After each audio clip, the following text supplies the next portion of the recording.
ในเรื่องเล่าวของคดีต่างๆบ่ว่าสิเป็นคดีหยังต่อคดีหยังกันแล้วแต่ครับพี่น้องมันสิมีแพ้กับชนะกับยอมความสำนั้นล่ะครับคันปานนี้ปานน้อมยอมความกันได้ก็จบครับคันปานนี้ปานน้อมบ่ได้ก็สู้กันไปในชั้นศาลล่าสุดครับพี่น้องผมนอนฝันไปนอนเว้นนี่ล่ะพี่น้องตอนนี้ก็ประมาณสิ3 โมงแล้วข่อยก็นอนฝันไปเนาะข่อยคิดจังไดก็ก็นอนมันไปหลับตื่นขึ้นมาวางบ่ายสองฝันว่าเจ้งางครับแพ้คดีทนวยเฟื่องครับพี่น้องเจ้งางแพ้คดีทนวยเฟื่องครับพี่น้องเห็นว่าจะถูกฟ้องกลับด้วยเออจะถูกฟ้องกลับด้วยนะเนี่ย เป็นมีคนมาเล่านิทานให้ฟังครับมานั่งเล่านิทานให้ข่อยฟังนี่แหละในความฝันน่ะโอ้เจ้งางแบบระเนระนาดเลยไปฟ้องทนวยเฟื่องว่าทนวยเฟื่องนี่ใส่ร้ายป้ายสีคือบินหมิ่นประมาทว่าซั่นเด้ว่าที่ทนวยเฟื่องเนี่ยนะว่าไอ้ที่โพสต์ไปจังซั่นโพสต์ไปจังซี่เนี่ยเป็นการแบบว่าไอ้ยังก่อนดูหมิ่นประมาทผิดพรบพรบคอมล่าสุดเรียบร้อยครับแต่ว่าได้ข่าวเด้ได้ข่าวนะบ่รอดครับถ้าสู้กันถึงที่สุดแล้วคันเจ้งางแพ้คดีอยู่จังซี่นะครับพี่น้องบอกได้คำเดียวว่าจะถูกฟ้องกับเงินที่นับไว้บ่เพราะว่าเพราะว่าไปผัวคนรออยู่ให้ฟ้องแต่คดีเอาไปตัวทีบตัวเดียนแล้ว ไปบ่ดอมิแต่ถือมิแต่ถือกลับถือฟ้องกลับจะเนาะนะเออโอ้ไปบ่แลงแข็งแถดแล้วมีแต่แพ้เบิดมื้อนี้ก็แพ้มื้ออื่นก็สิเป็นจังไดเนาะเจ๊งางข้างบ้านนะครับพี่น้องในความฝันข่อยนะครับนะอยู่ดีๆไม่น่าฮอบมาทรมานนะครับนะแม่นบ่ป้าข้างบ้านเนี่ยยังแบบว่าไงล่ะป้าข้างบ้านเจ้ข้างบ้านนะครับนายเจ้งางเออคือว่าอยู่แบบชิวๆยังนิ่งสบายใจแบบบ่สนใจยังคล้ายๆว่ากูมีเงินกูเฮ็ดหยังก็ได้จังซี่นะพี่น้องนะครับนะบ่แม่นนั่งกอดผัวยังกอดนั่งกอดผัวใหม่นั่งเศร้าใจเหลือเกินนะโอ้ยนะนั่งกอดผัวอยู่เฮ็ดจังไดเนาะเอออยู่นำกันบ่ได้ท่านโดนก็สิต้องมีการอำลาพาจากแล้วเนาะครับนะ แพ้ดูต่อดูประเด็นสิว่าเป็น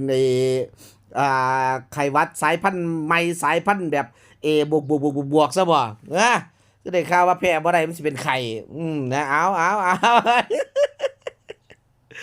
ว้ายสิบ่ไอ้นี่ซะบ่แล้วพี่น้องมันสิบ่เขาเอิ้นว่าจังไดล่ะมันสิบ่เป็นไอ้ไขวัดใหญ่สายพันธุ์ใหม่ว่ะสายพันธุ์แบบบวกมักบวกจังซั่นนะแม่นบ่เออคือสิตอนนี้คือสิเอิ้นหาแม่เนาะเอิ้นหาคนบนฟ้าเนาะบัดนี้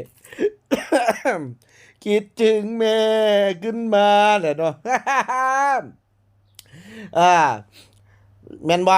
รักลูกแล้วลูกคือดวงตาดวงใจสตัวบัดทีนี้ตอนนี้ก็รักลูกรักแม่สารพัดรักกันละรักผัวนะว่าเตีย เฮ้ยนะฟ้องกลับถึกแท้ตับแตกตุยแท้ละพี่น้องเอ้ยบ่ต้องห่วงดอกเรื่องมื้อนี้น่ะบ่ทันโดนดอกเจอแท้ๆละเด้อตอนนี้ก็โพสต์นะกอดนะ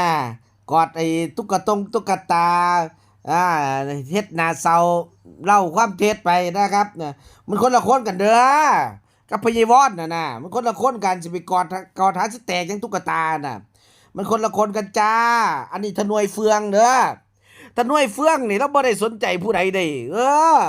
บ่แม่นแม่เราบ่แม่นญาติพี่น้องเราเนาะเอ้ยสิมา จำเป็นแบบว่าเรียกร้องความสงสารตุ๊กตาพังไหวบ่แม่นลูกเขาบ่เป็นตุ๊กตาเขาบ่ได้มานั่งอารับบทเด้เอ้ยมื้อนี้ยังซ้ำนี่มื้ออื่นมื้อนี้ยังแบบจิบๆมื้ออื่นสิถึกถล่มขนาดใดมื้ออื่นน่ะแม่นบ่เอ้ยน่าเลิกงามยามดีแล้วล่ะครับพี่น้องนะเออมันเป็นจังใดก็ว่านี่เ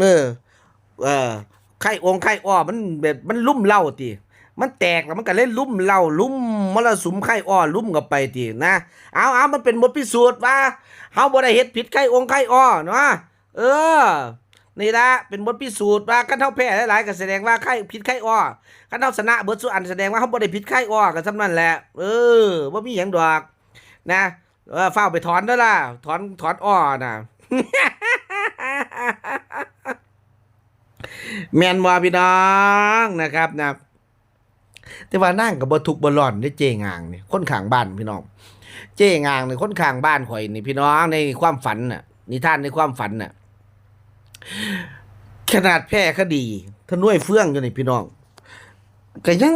เป็นบ่เป็นเดือดเป็นร้อนน่ะอยู่ซื่อๆอยู่บ่สนใจอีหยังเลยเว้ยนะเขาไปสวงสวีทไปบองกันไปบองนี้ว้ายกูละเงิดหลายนะครับนะทุกเรื่องสร้างขึ้นมาเองเบิดละกะอันนี้แล้วก็มารับเป็นผู้ถูกกระทำในความฝันข่อยนะพี่น้องรอดบ่น้อบักงั่งสิบ่ทิ่มบ่บักงั่งสิบ่ฮุบสมบัติบ่นะพ่อบ่แต่ละเรื่องแต่ละเล่าวแต่ละเรื่องแต่ละคดีเงินที่บักงั่งหามานี่สิพ่อบ่เนาะ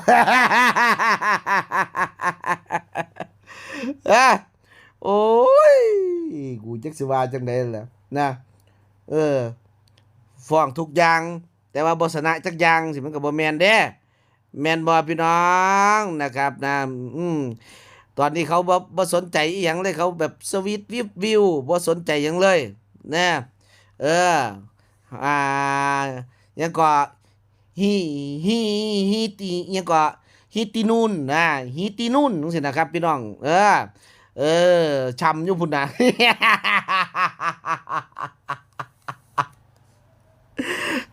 เอาชีวิตไปชีวิตมันต้องบ่ได้สนใจหรอกแม่นบ่พี่น้องนะแพ้ทุกอย่างแหละสะดาแต่ข้อซะเด้อ เออเจ๊งานก็แพ้สุอยางสะดาแต่ข้อขึ้นแบบต้องขึ้นแบบขยมให้โลกอยากจดจำไปเลยสินะเอาเดี๋ยวแต่นะ